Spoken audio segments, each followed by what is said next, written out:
weird. Like the tournament, as we approached the tournament, it became this like weird war of attrition. Like Yeah. you had to back out I had last to drop minute, out. Yeah. and then our manager, who was coming from Seattle, who was just going to come to manage it, didn't realize that it was a holiday weekend, and therefore he couldn't make it. Like legitimately, he deadheads for Delta, could not get on a flight. Everything was oversold, so he ended up not showing up. We had I didn't even another realize guy. that. Yeah, we had another guy who was coming from LA who got in a pretty significant car accident. He's totally fine, but his car got totaled on Friday. Wasn't even sure he was going to show up on Saturday. Wow. Also ended up being the best hitter we had the whole weekend, but that's unrelated. So just literally getting the team to the field on Saturday morning was kind of an effort.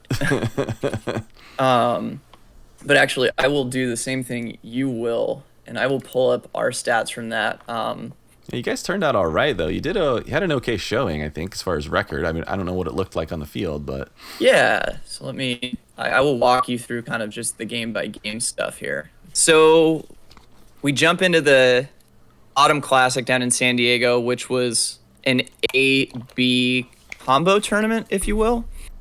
So each team, I guess taking a step back, how it works in the Naga rating system is there's individual player caps and then there are team rating caps. And that's how they balance the competition which is cool, by the way. I like Right? it. Yeah. So normally for a B division player, no player can be higher than a 20. And I think the rubric is on a scale of 20. 0 to like 28, maybe 25, Yeah, 27, 30. 28. I can look Yeah. it up while you're talking. Mid to about high this. 20s, maybe up to 30. But you can't have any individual player normally that's a greater than a 20. And as a team, collectively, you can't be over like 180 points for the entirety of the roster. Right. So that's how they try to balance the teams. This Kudos to tournament, them. I like it. which was kind of an A-B combination, there was no team cap. So you could theoretically field a team of almost all 20s. But you were also able to have, I think, 2 or 3 A players, which could be rated as high as anybody like wants. So we played a team called the Rocket City Trash Pandas on like the Great last game of our Saturday, which they're already registered to play A in Vegas in January. So they're a guaranteed A team. There was also a team that we played in Seattle, the Palm Springs Rounders 2.0, who more or less took their A team and broke it in half and played as 2 individual different teams in San Diego. So we were playing some pretty good competition from a team rating perspective because there was more or less no rules. So the first game we by played, the way, is the cap. 28 points. 28. That's Cool. the maximum for this rating system. So the first team we played was the Loft out of San Diego, and for our team, we picked up 1 A player, a guy that plays for the Fury Unleashed here in San Francisco, and he's an infielder. Very and good player. Very having, like, I don't know that I've played with an infielder of his caliber where everything looked effortless. It was, no matter whether it was an easy play, a backhanded play, he made it almost without like any sense of stress. Yeah. And the other thing that I really appreciated about playing with him was every single batter, he turned around and communicated to every single person on the field. Hey, 2 outs. What are you doing? You know, it didn't matter if everybody already knew. It was just one of those things where it Yeah. gave everybody confidence, like, hey, this is what's going on. Like, stay in the game. And Leader on kept the everybody field. engaged, which was really cool. He also hit leadoff for us, and I was going to was say, he's more a or great less leadoff hitter, too. Don't forget an that. on-base monster.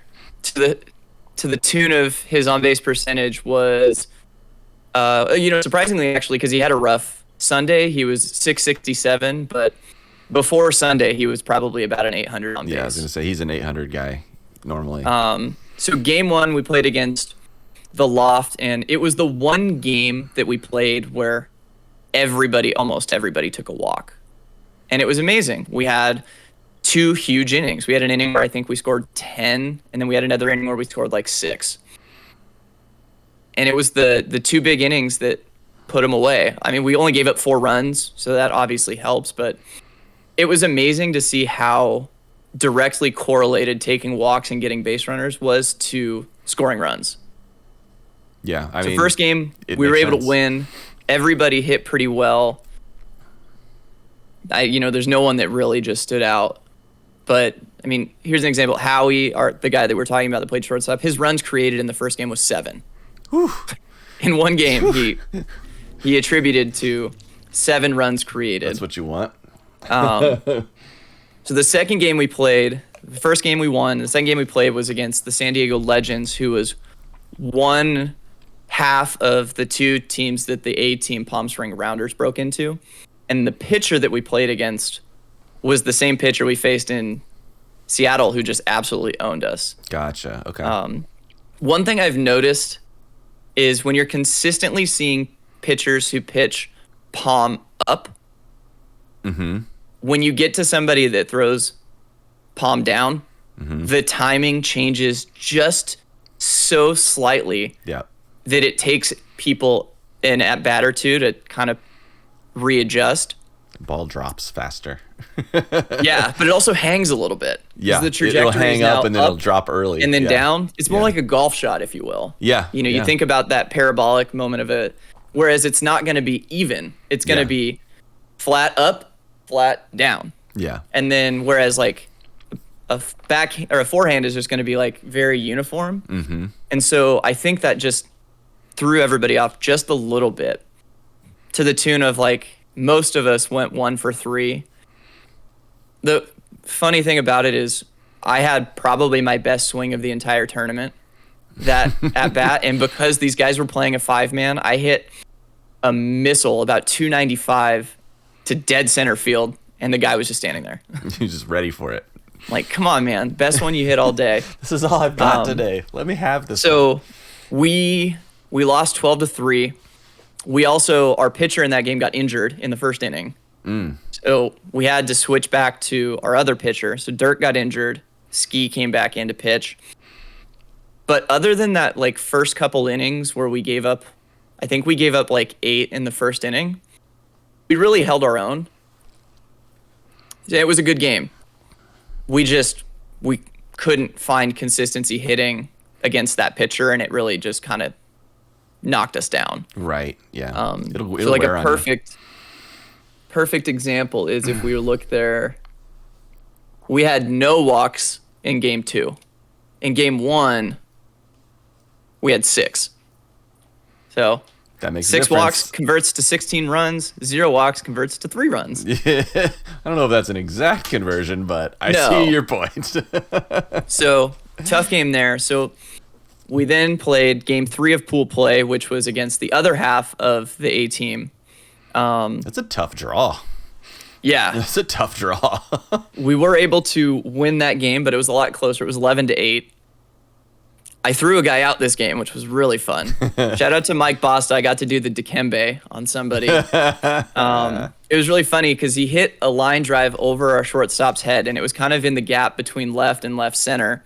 And both of us were approaching the ball at the same time, and Jay-Z just looks at me. He's like, take it. And so it was one of these nice, like, I took like a perfect route and came up just throwing, and it was a missile to Carlos, our second baseman, who catches it and turns around, and he just sees the runner coming, and you just know he's like, gotcha. And so that was fun. Outfield and we assists are the best. We ended up pulling that game out, which was nice. We did take a couple walks that game. We took 4 walks. So as we can see, like when we take walks, we score runs. That's pretty good. Defense the whole weekend was impeccable. We played really, really good defense on the weekend. I gotta say, having Howie at shortstop, just like I said, gave us a lot of confidence. So he's a lockdown for sure. And having him just at the top of the lineup was really good. Yeah. It just gave us a lot of like consistency at the top.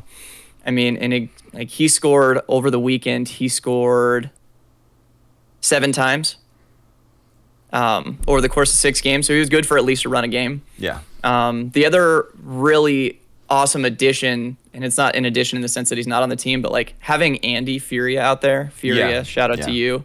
Pineapple. Pineapple. He was lockdown in right center field. He also threw a guy out. I don't remember if it's in this game, but he threw a guy out at home.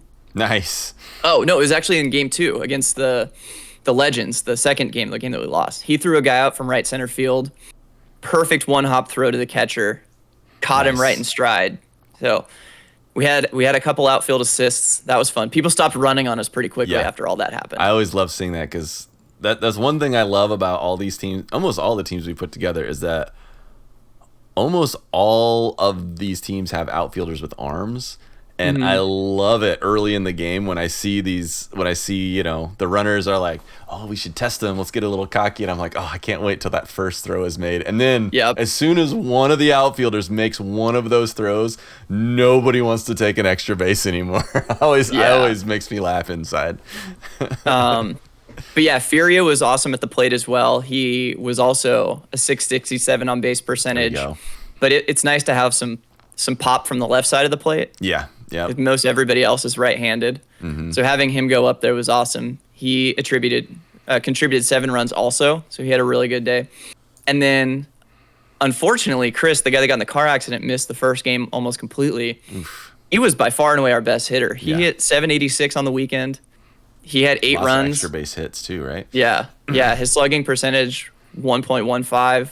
OBPS was 1.94. Yeah. So, yeah, he was great.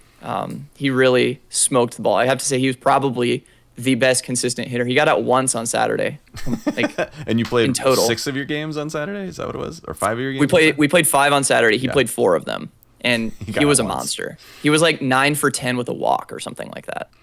And you know what's weird about him? I don't know what it is. Because he's not like he's a little guy. But for whatever reason, when I see him on the field, he's unassuming. Like, I don't look at that guy and be like, that's the guy we got to watch out for.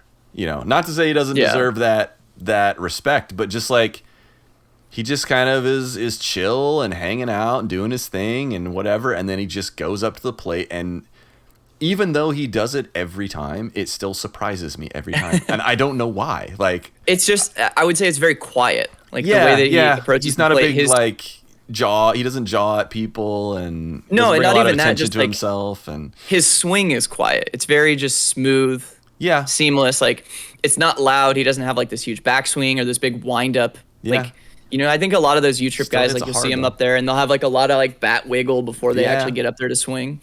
He's just very efficient, quiet, and he just smokes the ball. He just comes and does his job. And he does it well. So we end up going 2 for 3 in pool play. And we look pretty solid. Again, it's just the consistency of the bats is where we always need to worry. We get into our first pool play game and we play the first team that we played. So we play them again. And tough draw. It's almost an entirely different team than we saw in the morning. Because like the dugout was empty in the morning, and then we go and we look and there's like 5 more people in their dugout than the first game. We're just like, oh man, their team showed up. Yeah. Much closer game. We still were playing great defense, but it's a lot tighter. We are down 1 run going into the time inning because we're the home team, and the ump calls time. Furia's on second, and he scores on a fly ball to the left fielder, I think, or a ground ball. Like, so he scores from second with 2 outs, like to tie the game to get us to go to the extra inning. We proceed to shut them down in the extra inning, so we need 1 run to win. And at this point in time, Dirk is still hurt, and Carlos had left to go to a wedding, like a black tie wedding. Carlos. So we're essentially down to Nick Basta is playing. This is Mike's dad, who's 70 plus. Works a walk to start the inning, and I immediately pinch run for him. He does like the next guy comes up, who I think was Mike, his son, also works a walk or gets a single. So it's first and second, and we turn the lineup over. And the rule is if you're pinch running and your position in the lineup comes up, you're automatically out. Right. And I don't know, so it's 1 out, I'm on second base, and our leadoff guy is up, and I'm hitting third. And I don't know if the other team realized it or not, but it would have been difficult. Like, they would have been a perfect storm to be able to, like, force that to happen. But more or less, our leadoff guy, Howie, comes up, and if he finds a way to get out, the only thing they should do is walk the next guy to get to my spot in the lineup. Bases are loaded, and I'm out. Automatic out. So it was kind of one of those things where if he hits a fly ball to the outfield, I've got to score, or we're not going to score. So he hits a fly ball to like 275 in left field, and I'm like, I got to score. No and question. so I looked, and the funny thing, and Jay-Z will vouch for this, I looked at him, and he's on the on-deck circle. I'm like, hey, man, if I'm coming home, I need you to tell me which way to slide, because I'm coming. Right. And so, of course, Howie hits it to medium deep left field, and I'm just like, I'm going. And I'm coming around third, and apparently the throw was like nowhere near on line, but Jay-Z just didn't get behind the plate to tell me anything. And so I went full on belly slide into home plate. And it was no need to do that, but I digress. But it looked great, I'm sure. I'm sure it looks fantastic. So we walked off in our first bracket play game, which was awesome. That's awesome. And then we come up against this team called the Trash Pandas, who, like I said earlier, are an A team, and they just absolutely crushed the ball. I think Jay-Z had watched their previous game that they won to play us, and he was like, they hit 6 DBOs, DBO being a dead ball out. Yeah. Which means they hit their 2 home run limit and then proceeded to hit 6 more that created just an automatic out. Right. So we were kind of like, oh gosh. So wait, they batted around in the first inning. You give them cookies when there's no one on base, right? You just hit a solo, it's fine. We'll get to that part of it. So they more or less, they bat around in the first inning. They hit both of their home runs. One of their guys hit a home run from the right and the left side of their plate in the first inning. Jeez. Luckily for us, the left side of the plate home run was an out. So they more or less scored like 8 to 10 runs in the first inning. For whatever reason, Trepty realized, I think he already knew, but he like vocalized it. He's like, Jason, you can only hit home runs after I hit home runs. So Trepty hits a home run, and then I come up and proceed to hit a home run right after him. And then I proceed to hit another home run after that, which was a bummer because that was probably, again, one of the better balls I hit all weekend, and it cleared the fence by like 4 inches. One of those ones where it's like 15 feet off the ground and it's just a hard line drive that just happens to go just keeps going over the fence. Yeah. So we lost that game relatively handily, which was tough. But I mean, I think for the group that we had and the opponents that we played, the 2 losses that we had were acceptable losses. Right. Yeah. If there's such a thing as an acceptable loss. If there's such a thing. Yeah. But I think we saw it in general, like we were hitting the ball pretty well. I mean, Alex Gilletta, the tall guy that plays first base for 2-out rally, some of the best swings that I've seen from him. He really smoked the ball. And on Sunday when we played, which unfortunately was Howie's worst game, we were generally in that game. We lost, I think, like 10-7. But 6 of the 10 runs came from 2 swings of the bat from their guy. They had their home run hitter hit a grand slam in like the first or second inning. He hit a 2-run homer in like the 3rd or 4th inning, and then they had a 2-run double. Other than that, we did a really good job of shutting him down on defense. But we just had some of like the most crazy plays. Like Alex hit one that was very similar to the one that I hit in the first game or in the second game that I told you when they were playing with a dead center fielder. So he hit that same pitch with a 4-man outfield, and they literally had some guy jump up onto the fence full extension to catch it. Like, best ball he had hit probably the entire weekend, just got robbed. Tough. So we had a really tough play on that one, and we ended up losing 10-7. But we were in that game, and there was nothing. But I think we had one of those where, like, they had scored, I think it went from being 6 to whatever we had to being 10 to whatever we had. Probably like 10-5, maybe 10-4. And we come back up the next inning and go first and second, no outs.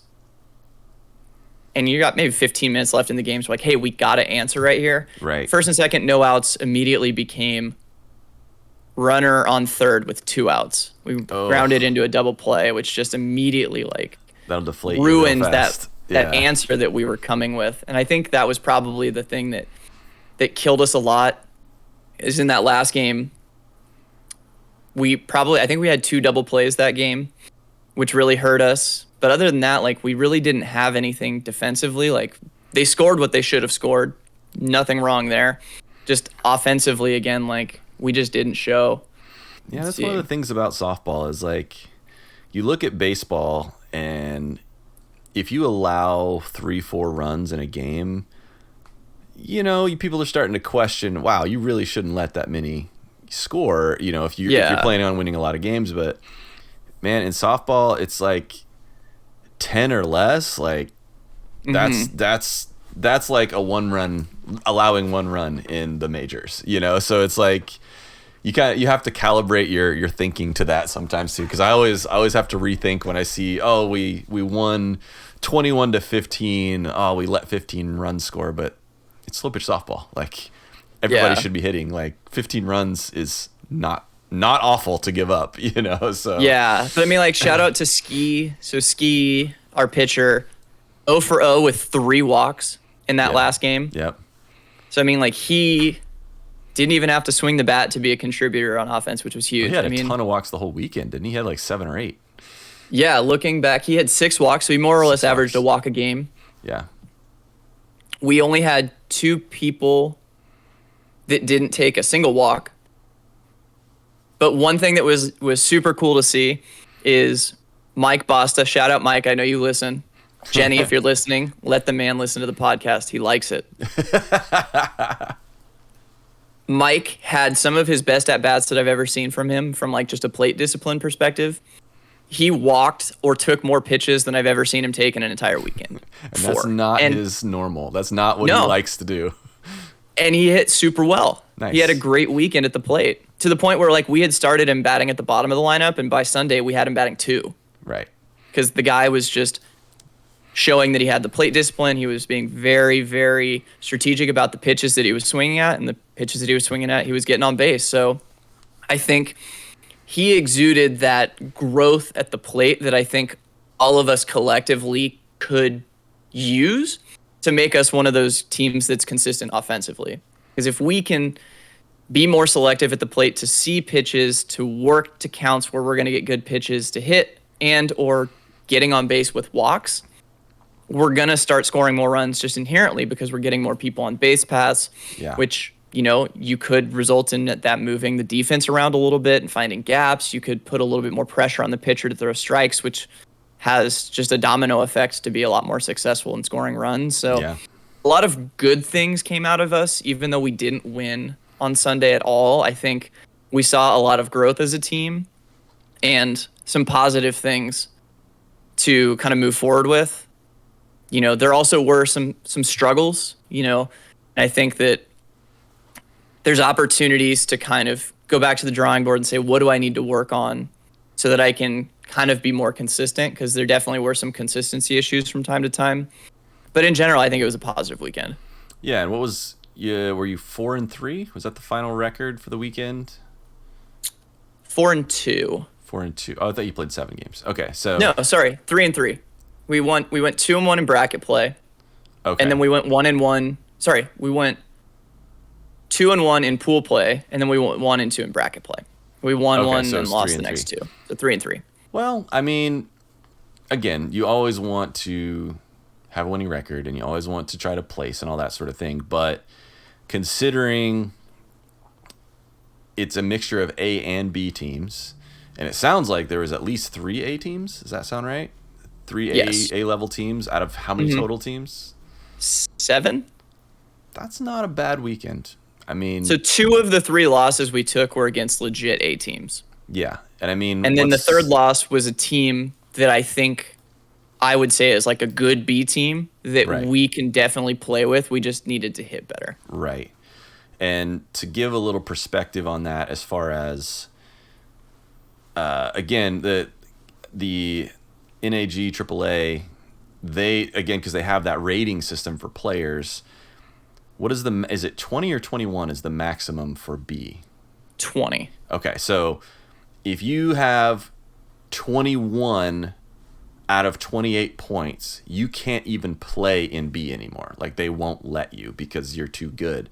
So taking that into consideration, there was at least 3 teams there that more than likely all of their players were 21 or above, whereas we don't have any. I mean, yeah, Howie would qualify. I could make it. That's true. I'm sorry. Yeah, Howie's an A player. I would argue we probably have a couple people that are probably a little underrated, but I'll keep that quiet. We don't need to talk about that. Sure. I don't think anybody on our team is protest worthy. Maybe not. Yeah, not protest worthy, but I think if there was an independent source that came in and they were trying to be as fair as possible, I feel like a couple of people might get that A rating. Not that it would matter too much, because we could still compete in because all the A/B tournaments are basically A and B, so it doesn't make a ton of difference. But even then, the fact is, on average, all three of those teams were considerably better rated than our team. And sure, and I mean to come 3-3, that's pretty good. We have a couple of guys that did play C that are moving up to play B. Yeah, and it's an adjustment. Which in my mind are legitimate B players anyways, but they played C last season, and so they're moving up to the higher competition, but I think they're fully ready to do that. Yeah. So, I mean, I think it's good experience. We did have one guy that literally got picked up like Wednesday to fill your spot. Yeah, I know. And that was something that was probably just kind of like a whirlwind. And so it was kind of like, I mean, he played a great third base. Yeah. He had some hot shots hit at him that his reaction times were just like, boom, right got there. it. I think he probably would admit that he would have liked to have had a better day at the plate. And it's one of those things where it's like you don't really know what the appropriate thing to say to that person is or not say, but we had 4 different people in their ear at different times, and it's like at some point in time you're like, just let them figure it out. Yeah, that's always, because that's an interesting point. I think a lot of it too is I personally I don't know if it's just because things I've done in the past, I always have this kind of once I get comfortable with the people I'm playing with, I have this mentality of it's okay to be a leader. And so at Meetup, you have a lot of players that are average, some are below average, some are beginners, whatever it is. And so I would always have this tendency to be to kind of approach it and say, hey, if you wanted a little, hey, help here, here's the thing, I'm willing to help. But when you get into those high level guys, the guy we're talking about, I mean, he's as good or better than me. And so at what point, there's nothing to say, you know what I mean? That's kind of one thing I always find interesting about higher levels of play, is that if somebody has a bad day, everybody else on the team knows that they're just having a bad day. You know what I mean? Nobody's well, he's washed up, he's got nothing left. It's everybody just knows, he's not playing the way he normally plays today, or he's not playing like he normally does that game, but he may just turn it back on the next game. So it's always weird. It's there's not much to say. You almost just have to be just remind somebody that, hey, they're having a rough day, and we see you. That's and we get it, and keep grinding. But there's no instruction that helps that. You know what I mean? Right. There's no quick tips, unless there's something obvious that you can see that's, hey man, this guy keeps getting you on this type of pitch, look out for it, Yeah. But I mean, other than that, when a good the other player, thing too, what do I you feel do? when you're joining a new team, you Yeah, may it's have a lot a of little bit pressure. of extra pressure on yourself to show that you deserve to be there, which, that can be an intrinsic pressure that you put on yourself. Absolutely. And and he got added to the team, like hard. I said, less than a week before the tournament. And Sure. he's played with some of us before, but it's not like he's played with that team before. And so there was all kinds of factors. You're getting more experienced pitching. I mean, between what you see in San Francisco City League and what you see in Meetup and anywhere else that you may have played, very rarely do you come across the pitchers with the type of control and consistency that you see at these tournaments. Yeah. And so, I mean, that's different too, right? They're gonna be more capable of toying with you and flirting around the edges of the zone and getting you to swing when you normally wouldn't. Absolutely. Whereas you may get a strike from some pitcher, and then the next pitch you're going to see isn't even going to be close, and it's easy to know that it's a ball. Yeah. Whereas these guys are going to say, I'm going to throw something that looks good enough for you to have to protect. Yeah. and then you're going to make a swing that you don't want to make because you're not quite sure. And they put you in a position to be uncomfortable. Yeah, and I think there's, to go along with that, depending on where you're playing, there's levels of expected plate discipline too. So like meetup, there's no expectation of plate discipline. It's put a bat on the ball.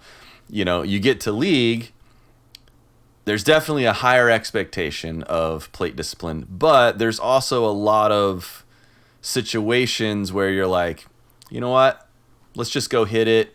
You know, hey, let's not take a walk today. Let's just, you know, if you can avoid it, let's go hit the ball, whatever. And then when you get to like a tournament, it's like, we're up by 12. If you have an opportunity to walk, still take it. You know what I mean? Like it's like a sliding scale of how important it is or how critical you should be thinking about your plate discipline. And so I think sometimes that is, it's hard for me sometimes to like think about turning it on and off. Like, thankfully I've played a lot more league and a lot more tournaments and less meetup over the last few months. So I think I've started to slide that scale back towards just making plate discipline more of an automatic. But again, I think especially guys that play a lot, like meetup is where they play the most often. You have to purposefully make that adjustment. It's not the automatic anymore. So that probably has something to do with it too. Cause I know he hasn't played a ton of tournaments. He's definitely played league, but so it's almost like you even have to slide that scale a little farther of plate discipline, just to, even if it's just to get you going, you know, even if you can just take a walk or two when you're 1 for 6 previously or something like that. Okay, now I can get rolling. You know, you gotta kind of just figure it out, and then they know they can't just throw you anything. You know. Yeah, I mean that's a perfect representation of how my C League is playing right now. Like I'm probably hitting one of the worst stretches that you've probably seen me hit ever. I've never seen you hit like this. So that's how I hit during the Sharks season. I hit terribly. So it's just, it happens, you know? Yeah. But I think that I've still been able to contribute because I'm still taking walks. Absolutely. So it's like one of those things where it's like, look, my swing's not right now, but I can still help contribute by getting on base. I did throw a guy out at home last game. That was fun. In a walk-off loss, I still threw a dude out at home. We still got an outfield assist at home. the small wins sometimes. Sometimes you got to take what you can take away, right? You got to take what you can take away. But yeah, so I think that wraps up San Diego. So the other team that we both play on is a double D team on Friday nights called Tornado. Double D being the higher of the two non-composite divisions. Yes. But because we play on Fridays, it's half double D teams, half single D teams. Right. This team has been playing together for, I think, going on 20 plus years, something like that. It might be longer than that. Actually. Probably is. I've been on this team for probably 3 or 4 years. One of these teams that's always competitive, pretty much always makes the playoffs, but then for some reason just falls apart in the playoffs. Like the furthest we've ever advanced was the semis, and just we find ways to lose games we shouldn't lose. So far on the season, we are 5-0, 6-0. 6-0. We're 6-0. 6-0. We're killing it. 57 plus point differential. Ooh. Run differential. So the way it works is because there are 2 other double D teams in the division, we play both of the double D teams twice, and then we fill in the rest of the 8-game schedule with the single D teams. We started off our first game against one of the double D teams, and we just came to hit, man. We sure did. That game was fun. It was a smoke show. We smoked the ball everywhere. Final score of that game was 29-18. So anytime you score 29 runs, you have no business losing a game. You better not lose. So yeah, we came out swinging the first game. Everything looked good. I think we even won that game playing with 9, if I recall correctly. We may have started with 9. Yeah, I think I can't remember if we finished with 9, but we may have started with 9. So. But yeah. Solid showing. Game 2, we played one of the lower division teams, and can't remember if I was at this game or not, but we won 21-9. Mm-hmm. It looked like we had a pretty good showing there. It might have been, if I remember, it might have been one of those games where we started out really slow and then finally figured out how to hit the ball. Right. We do have those kind of off games against the lower division teams sometimes. Let me see if I can.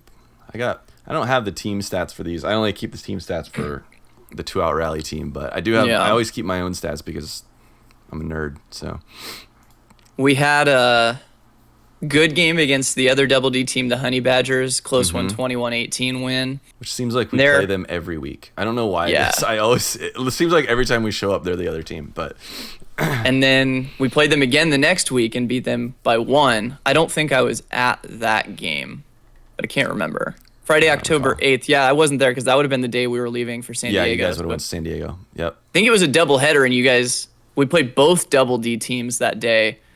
And I think you guys actually had to pick up a bunch of subs, if I remember. We ended up picking up 2 or 3. 2? Okay. I think maybe it was 2. Yeah, because you, JZ, and Sam, all 3 were gone. Yep. And then I was going to be gone, but then I ended up not being able to go to the tournament, so I was able to be there, which I think made us have enough. So, yeah. Basically, if I wasn't there, I think we would have had 9. So it looks like there were 2 very close games, 15-14 over Honey Badgers and then 17-14 over Brand X. So winning those 2 games paired with the 2 other games that we played pretty much locks us in for a playoff spot. And looking at our schedule, it looks like we actually end up playing the Double D teams 3 times, not 2 times. Fantastic. So even though... I guess it's good. It's what it should be, honestly. Yeah. So we played, for example, last Friday. Mm-hmm. Was it last Friday? 15th. So 2 Fridays ago. Yeah. We played one of the D teams. Yeah. And we beat them 31-4. Yeah, it was. So, again, this is how I look at Double D. So Double D, to me, feels like C teams that don't want to deal with composite bats in some cases. So the level of play, I feel like in Double D many times is just as good as the top league in the city. Just they're like, well, we don't want to do the composite bat thing. You'll see a lot more base hitters, that sort of thing. But yeah, in Double D, just as good. And then because D is technically the lowest division that is available for the city leagues, there's a very wide range of team experience and ability. So you'll have some teams that are very beginner all the way through, or maybe not beginner, but average or slightly below average all the way through. And again, not to knock them, just to show the difference. And then some of the top D teams are as good or better than the Double D teams. So it's there's a really wide range there. And we just happen to play against a team that we just have more experience and, just a better, higher quality of play. And again, it's nothing against them because they're out and they're playing and they're having fun and all that. But it's just to show how wide a variety there can be from the D to the Double D. So I think Double D, a perfect way would be it's a little bit more of a level playing field. It is for because it's higher compacted. Quality players. Yeah. The non-composite bats really take some of the distance off of the ball. It's almost like having a fence a little bit because it's totally fair. Every once in a while somebody will still hit one 350, but for the most it'll part, happen. But in general, you're giving a good defensive team a lot more opportunities to make plays. You're taking 50, 60 feet off of a hit, off of a hard, what would be a home run hit, Yeah. Yeah, and I would imagine as an infielder, knowing that it's a steel bat versus a composite bat, you're probably not nearly as concerned. It's funny, it doesn't cross my mind. I don't know if it's ignorance or what, but I don't think about it. And maybe I should, I don't know. But I think I probably get away okay because I'm always expecting because I played a lot more with composite bats. I'm always expecting the heat of a composite bat hit coming at me. And so if it's not, then I'm okay.